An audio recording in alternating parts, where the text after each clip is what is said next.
GHMC standing committee మరోసారి ఏకగ్రీవమైంది. ఇద్దరు BRS కార్పొరేటర్లు నామినేషన్ విత్డ్రా చేసుకున్నారు. బీఆర్ఎస్ సభ్యుల నామినేషన్ల ఉపసంహరణతో స్టాండింగ్ కమిటీ ఏకగ్రీవమైంది. సంఖ్యాబలం లేకపోవడంతో పోటీ నుంచి బీఆర్ఎస్ తప్పుకుంది.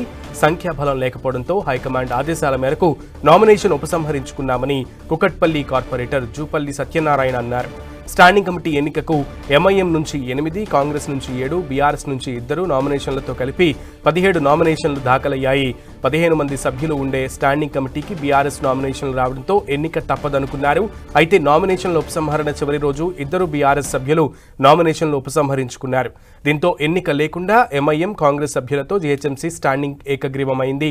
15 స్టాండింగ్ కమిటీ సభ్యులకు గాను 8 మంది ఎంఐఎం, 7 కాంగ్రెస్ సభ్యులు ఉండనున్నారు.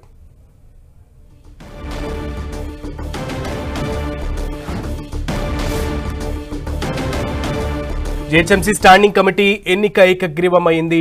మొత్తానికి 7 కాంగ్రెస్ అభ్యర్థులు, 8 మంది ఎంఐఎం అభ్యర్థులు స్టాండింగ్ కమిటీలో ఉండనున్నారు. మొత్తం 15 మంది అభ్యర్థులు స్టాండింగ్ కమిటీలో ఉండనున్నారు. సంఖ్యా బలం లేకపోవడంతో బీఆర్ఎస్ కార్పొరేటర్లు నామినేషన్ దాఖలు చేసినప్పటికీ కూడా హైకమాండ్ ఆదేశాలతో నామినేషన్ని ఉపసంహరించుకున్నారు. ఆఖరి నిమిషంలో నిన్న అడ్డగుట్ట కార్పొరేటర్ ఆమె నామినేషన్ ఉపసంహరించుకుంటే నేడు కుకట్పల్లి కార్పొరేటర్ ఆయన నామినేషన్ని కూడా విత్డ్రా చేసుకున్నారు. ఈ క్రమంలోనే స్టాండింగ్ కమిటీలో 8 మంది ఎంఐఎం కార్పొరేటర్లు, 7 మంది కాంగ్రెస్ కార్పొరేటర్లు ఏకగ్రీవంగా ఎన్నికయ్యారు.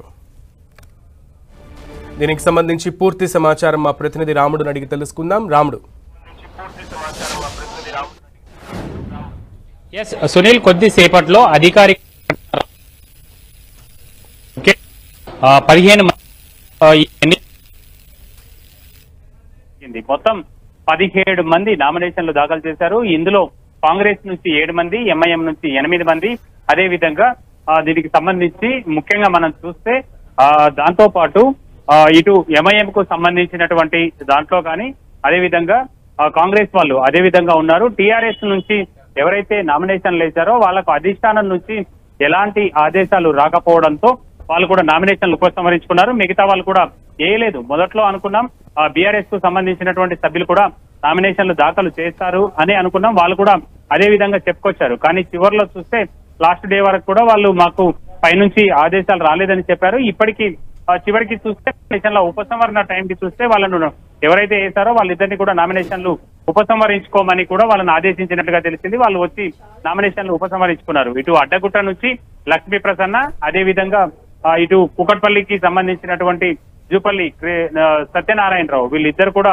నామినేషన్లు ఉపసంహరించుకున్నారు. దాంతో ఇటు ఎంఐఎం కు సంబంధించినటువంటి 8 మంది, అదేవిధంగా కాంగ్రెస్ కు సంబంధించినటువంటి 8 మంది, అదేవిధంగా కాంగ్రెస్ కు సంబంధించినటువంటి 7 మంది ఈ సభ్యులందరూ కూడా ఏకగ్రీవంగా స్టాండింగ్ కమిటీకి ఎన్నిక అవుతున్నారు.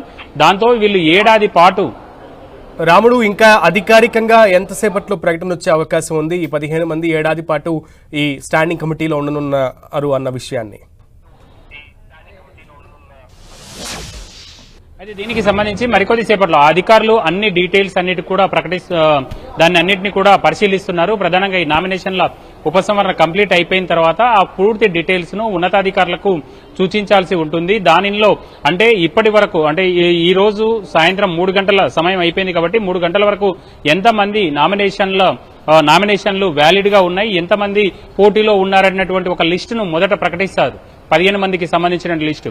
ఈ 15 మంది మాత్రమే ఉన్నారు కాబట్టి వీళ్ళని ఏకగ్రీవంగా అయినట్టుగా మరొక లిస్టును ప్రకటించేటువంటి అవకాశం ఉంది. ఈ రెండు జరగడానికి ఇంకా 1 గంట నుంచి గంటన్నర వరకు సమయం పట్టేటువంటి అవకాశం ఉంది.